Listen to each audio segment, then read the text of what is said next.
Welcome to In Pursuit of Truth. This is your host, Sir Patrick Mack. Boys and girls, we got a bunch of Q to do, and I ain't got time to lollygag. So grab your coffee, say hello to your neighbor, do whatever you got to do. Wake up, let's go. Wake up! Wake up!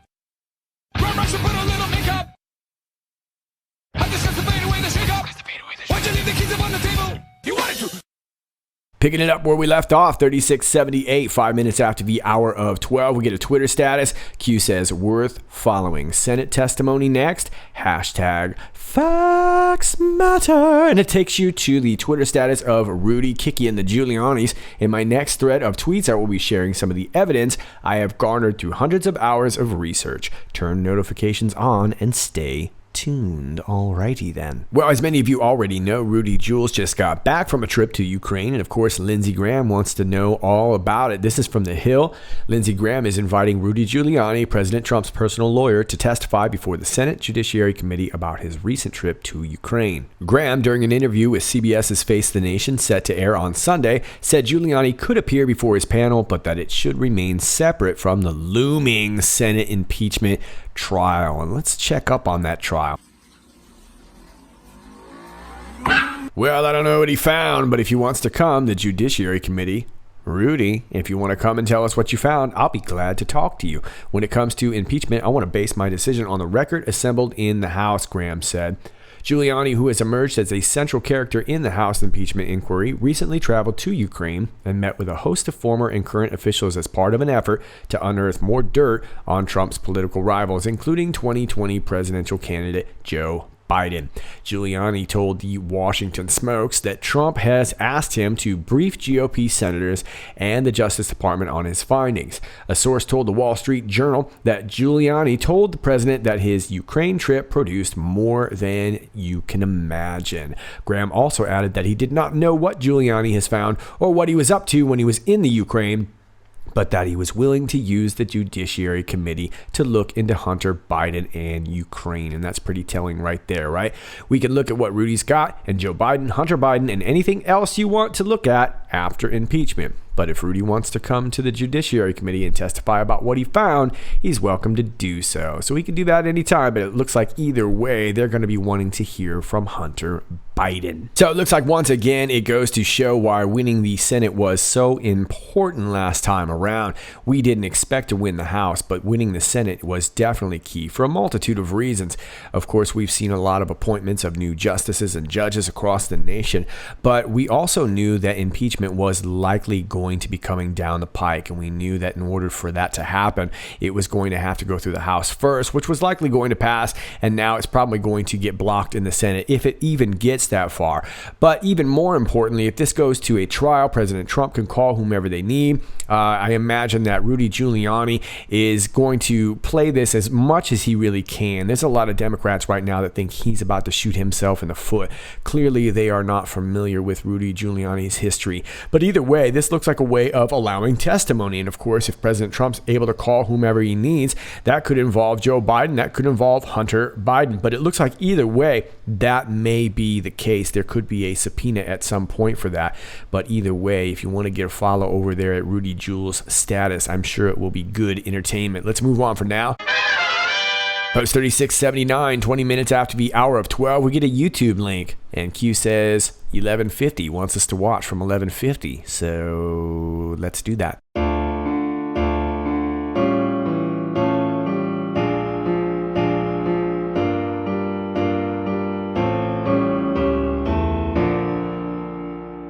Alrighty, I guess we are not going to play that video. Now, just so you know, I do have the video. I've seen it. I downloaded it a couple hours ago, but I was obviously hoping to share it with you. But if Fox is going to hit it for copyright, then I most certainly am not going to try to play it because they will definitely hit me. And right now, yours truly is not very popular with any of these networks. I don't even think Q likes me right now. Anyway, the interview is with Representative Ratcliffe. And he's talking about the IG report to Maria Bartiromo. And of course, Adam Schiff had his little memo saying that, oh, this looks like it shows that FISA abuse didn't exist. Blah, blah, blah, blah. Well, a lot of people disagree. Ratcliffe disagrees. Nunes disagrees. President Trump disagrees. And probably you and I disagree on that, right? Well, that memo appears to be false. If Adam Schiff was privy to Gang of Eight classified material, would he not know the same facts, truth as Nunes' other? Of course, and that's exactly why Q keeps using the word knowingly. We've seen it in brackets, right? And so this kind of leads us to think that the Gang of Eight intel is what's going to be coming out first, and Ratcliffe, of course, is teasing that too. But remember, Q has also posted the definition of treason, and of course, in there was the word highlighted, knowingly. And of course, we're pointing out that Adam Schiff is doing some treason activities by knowingly passing out false information. This whole thing has fallen apart, and it's pretty apparent at this point. There's really not much more you can do with this. The Gang of Eight intel is just going to add on. Op activity pre-July 2016. Yes, this was going on before President Trump was even in the picture. We talked about this yesterday. Remember, the original FISA was out on Ted Cruz. Now, he may not have been the first, but he's probably going to be the first that we find out about. But what this shows is that this was going on before Trump was even in the picture. And that's very relevant because, like I said yesterday, those people who were either on the fence or maybe they hate Trump just because the news tells them that they hate Trump, when they start to see that, okay, well, I can't stand this Trump guy, but wait a minute, you're saying this whole thing went on before he even announced his candidacy? It starts to fall apart even more, right? And the Democratic Party right now is already falling apart. Ratcliffe brings that up too. You've already got a few Democrats starting to head over to the other side of the aisle. This is a massive thing.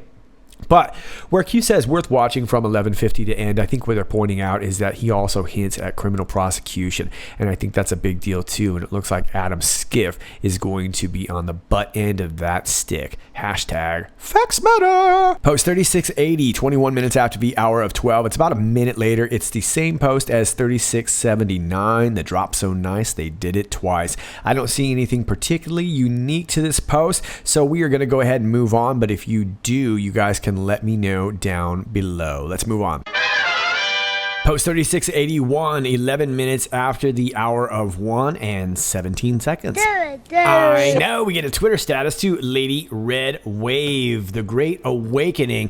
And here she is at Lady Red Wave on Twitter. This is fabulous. We're mad as hell and we're not going to take it anymore. At Quid Pro Joe getting called out. Son of a bitch, you got fired, right, Joe? Let's check it out. Hate groups, white supremacists here at home. Coming down the escalator when he was doing it before he hit the ground floor. Remember what he said? He said, I'm going to take down those rapist Mexicans.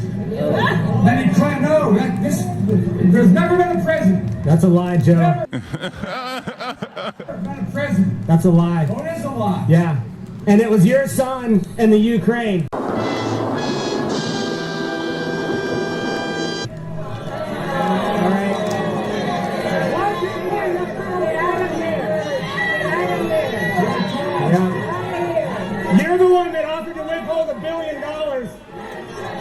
The Council of Foreign Relations?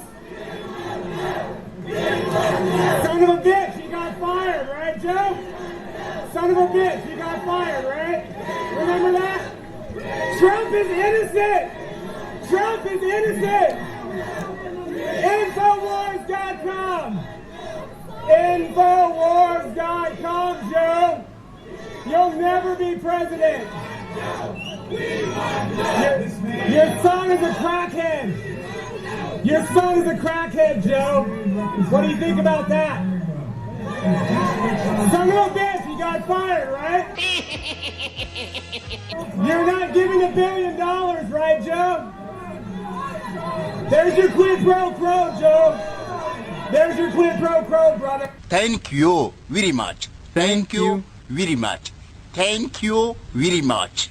Very, very much. Yeah, thank you very much. That was enjoyable to watch. That was almost as fun as watching little Adam Schiff get shouted down just yesterday. It's not going so well for Joe Biggity Biden, the Great Awakening. Hats off to the heckler right there. What I thought was really funny is that, first of all, one heckler was able to kind of overpower the entire crowd. And of course, I always like the people that are in the background. Why don't you just go away? Just get out of here. We're moving on before I have way too much fun with that, because we're going to have some fun with this. 3682, 16 minutes after the hour of 1. We get a Time magazine link right here. National pride, independence, we the people. Welcome to the party where we go one, we go all. Q. And it takes you to Time magazine for what is probably the best story in a long time. Boris Johnson secured an emphatic victory in the UK election held Thursday, with the Prime Minister's Conservative Party winning a majority of seats in Parliament and a mandate to fulfill its campaign pledge of getting Brexit done.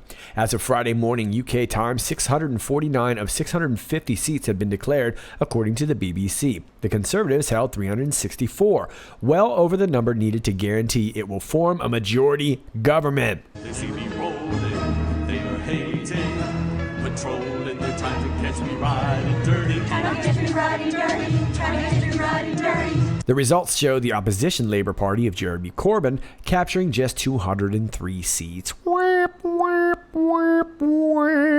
compared to 262 in 2017. I know. Corbyn said that he will not lead the party in the next election, given the very disappointing results, according to the BBC. Okay, well, they're only disappointing to you, Jeremy.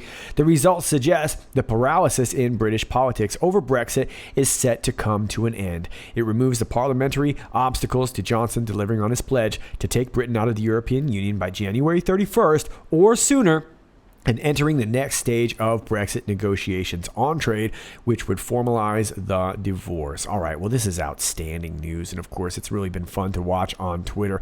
A lot of trolling going on. But look, Brexit needs to happen. This thing's been a work for quite some time now, and oddly enough, it looks like it's going to be Boris Johnson to get it all done. Jeremy Corbyn was most certainly not happy about this, and of course, Soros and his cronies had protesters out there already yelling that Boris Johnson, they weren't going to recognize Boris Johnson, whatever. It's just another show, just like it is in the United States. But congratulations to our British friends, and I'm hoping that they can get this done, because if they do, I'm going to throw a trip on out there and meet some of you guys.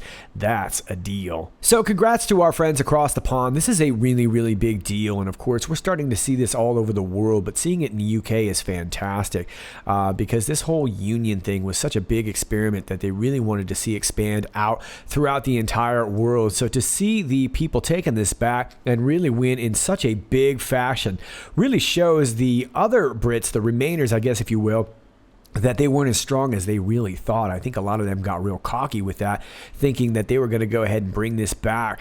But you can see that people are panicking over this. George Soros is already panicking about this. For those of you who follow Amazing Polly, she did an incredible little video just the other day. She had some pretty interesting theories about him messing with the sterling out there. So if you get a chance to watch her video, please do. She does wonderful work. But either way, congrats to our friends in the UK. And I'm serious about this. I'm finally going to visit if you guys can get this Brexit done, because I'm not visiting no union. National pride, independence, we the people. Welcome to the party where we go one, we go all. And like I said to our friends over there, thank you very much for all your support that you guys have given us. Many, many British viewers that we have over here on this channel, and many others like it that have been following along and have been supporting Q and have been supporting this movement for a long, long time. And I've heard your messages for a long, long time, hoping that some of this would rub off on you guys, and it looks like that is the case. Not to mention Boris Johnson's hilarious, and if you've ever seen his Lefty Tossers video, you gotta see that. It's just a classic. Let's move on. Post 3683, 30 minutes out to be hour 1. Q responds to an Anon who says, God bless you, POTUS and Q. You saved our nation and our children's future. Q says, we are all equal in this fight. No one person is above another. Put on the full armor of God so that you can take your stand against the devil's schemes. God bless you. United we stand, Q. Well, very sweet for Q to respond to this Anon. And of course, keep in mind when Q mentions this, usually we are talking about some straight up evil. And, their ammunition may not have been fully spent yet. So as we get closer and closer, and I think we can really expect this all the way up to the election, we're going to see them probably shoot off as much ammunition as they can to prevent this from happening. They are in full-blown panic. So if you see something, say something. For now, we're moving on. Post 3684, 10 minutes after the hour of 2, Nancy Pelosi says, "Otay." Hillary Clinton says, "Otay." Obama says, "Ay." Otay. Just so you know, all these pictures are entitled EL2KRQ, all 3 of them. Then we get a Twitter link. Q says, "Think for yourself, sheep no more." The link takes you to @Brotello on Twitter, who posts this article from the Inquirer. You must be proud. And here is the link to the Philadelphia Inquirer. West Point investigates cadet's hand symbol with possible links to white power at Army-Navy College game day show.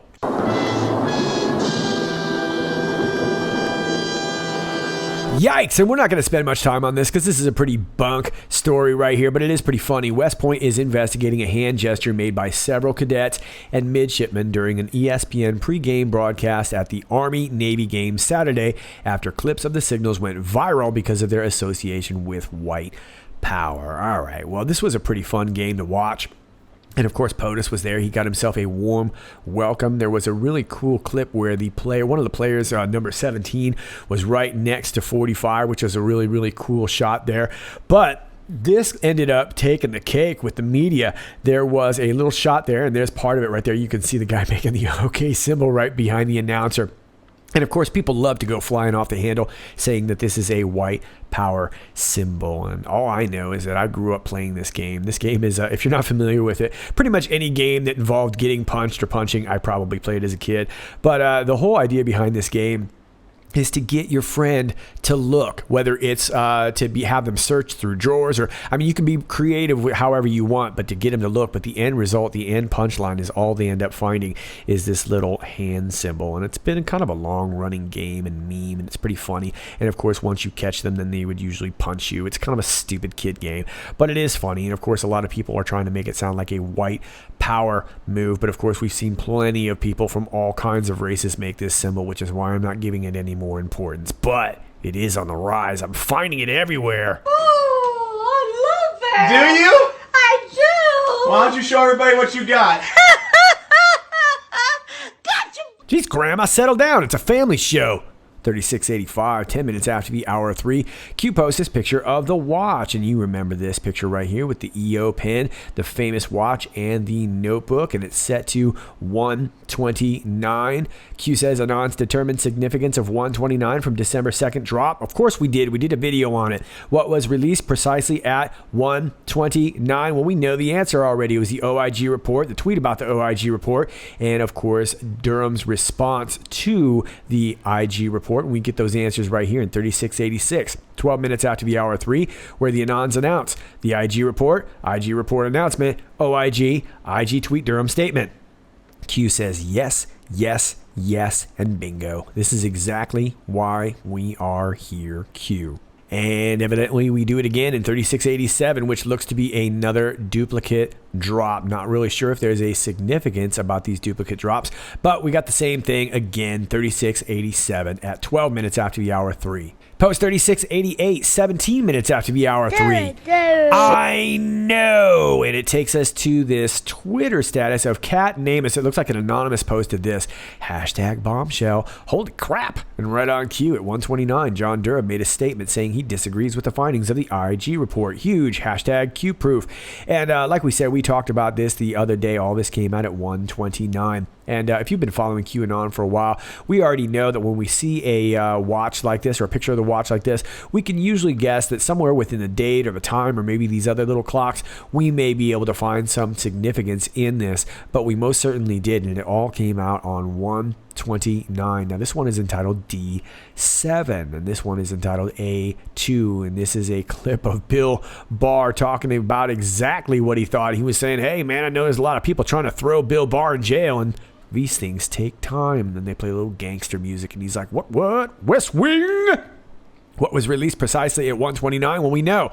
Exact time of Durham's statement. Think Q, Durham start date. Well, we talked about that too. October 28th, 2017. I know. Coincidence? Having fun yet? You having fun, John? Yeah. Yeah, let's move on. Post 3689, 55 minutes after the hour of 4. We go through this again right here.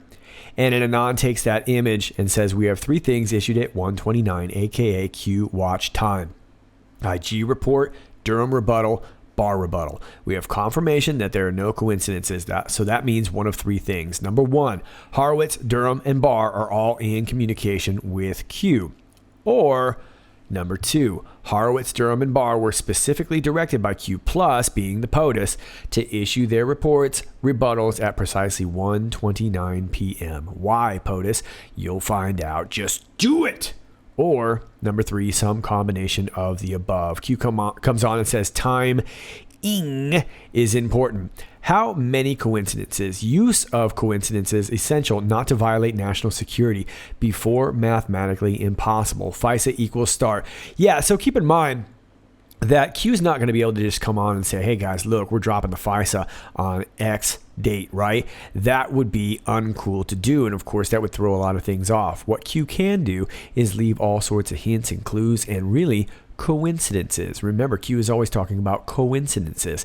These things all feel like coincidences. So it gives them a bit of plausible deniability because they never are really telling us something that they're not able to. This might have something to do with national security, right? So if they'd give us a date and time, that is clearly an invitation for disaster. But if they hint at it for those who are looking to find those answers, we find it. And we see that with the watch. We sought that out. If you just posted a picture of a watch who had, to somebody who had no idea what we were talking about, they would just see it as a watch. They would never see it as something that actually had some significance. And even if you pointed it out to them, they would probably think that it was just a coincidence. Well, Q is always saying how many coincidences before it becomes mathematically impossible, right? And that's the key to this entire Q map, that much of it we're still figuring it out. And who knows, even after Q might get outed or whatever, we may go back and look at it and see how many more we were really missing though. But either way, it's all in here. Q has always said you have all that you need. Either way, the timing seems to be really, really critical. FISA equals start. And it looks like this is another mark for the beginning of the release of the FISA. Let's move on. Post 3690, 13 minutes after the hour of 5, Q says gang of 8 D class equals AS being Adam Skiff. And we've got 3 brackets right there. Q says knowingly. Well, from the other day, we saw Q post knowingly, knowingly, knowingly, each time in brackets. This would suggest to me that either 3 documents or 3 releases, 3 charges, 3 something, but it's going to be a set of 3 something, probably all related to Adam Skiff, is going to be released. What we do suspect is that whatever this is has to do with the intel that was being shared with the gang of 8. And of course, if Nunes is saying it one way and Adam Skiff is saying it another way, we are probably going to be able to prove that he lied.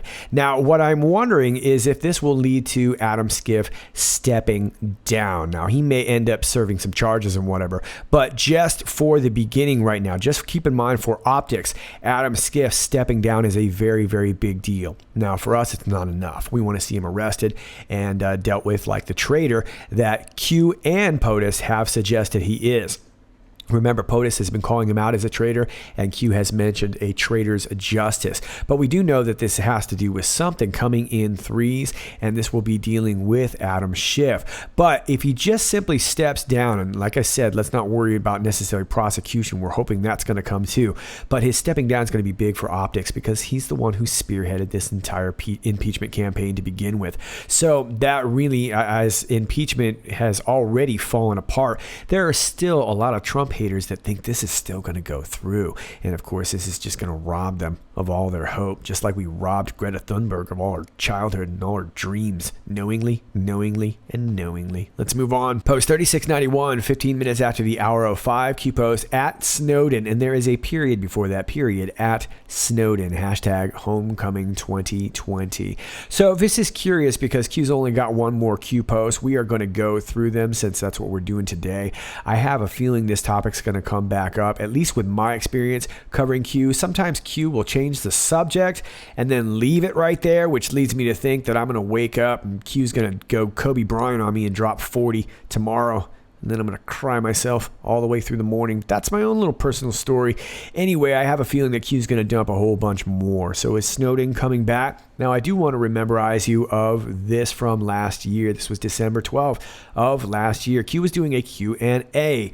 What about Snowden? Anon asks, and Q says, negotiating for return, traitor, mission to harm NSA. Okay, so this should be pretty interesting. It'll be interesting to see what Russia may want for him, unless he's not in Russia. But I think that we do kind of assume that Snowden was in Russia. Now, over the last couple of years, we've seen Q go back and forth. We know that Edward Snowden is indeed paying attention. So we know he's in on it. We know that he's talking. We know that he was working with the NSA, but he was working with the CIA. So Q has implied that Snowden very well may be a traitor, right? Mission to harm NSA. That's essentially what this whole thing has been, right? Basically the NSA versus the clown CIA alphabet agencies, right? So it's hard to really know. I think there's going to be more coming in. I don't want to theorize too much at this point, but it does look like we are going to want to bring Edward Snowden back, and they've been negotiating since last year. Now, I do want to point out that Pamela Anderson, the actress, posted this just hours ago, simply saying impatient. And of course, she was hooked up with Julian Assange, and I'm sure we'd love to hear from him too. So whether or not we're going to be hearing from both of them right around the same time, I think it's too early to tell. I think there's going to be some more Q posts that will give us a little bit more insight, but either way, we're hoping for the return of both. Post 3692, 53 minutes after the hour of 5, we get this familiar picture from Guantanamo Bay, Cuba. Where we go one, we go all. We got a couple of fellas right there obscuring their faces, but they're all wearing Q shirts. Pretty sweet. And it gives us a number to call, 212-397-2255. Operators are standing by. Well, let's give it a call, shall we? I gotta let it ring for a second. Oh, yeah. Hello, can I? The number you have dialed. Oh, wait a minute. It's just a recording. Oh, it's the Clinton Foundation. 1633 Broadway, 5th floor, New York, New York. Nice troll job. Well, we're putting together the Clinton Foundation with Guantanamo Bay. It's all coming together. And the funny thing about this is that they get a 4-star rating from this charity navigator. If you followed my channel for a while, you've probably heard me mention a few different times, not a lot, but a few different times, just sort of off the cuff, that I didn't trust this charity navigator in the first place. We've done a lot of research into a lot of charities, and it seems like all the ones that I find that are the worst happen to have a great rating from these guys. But of course, that star makes me really iffy too. We've seen a really similar star like that a couple times recently.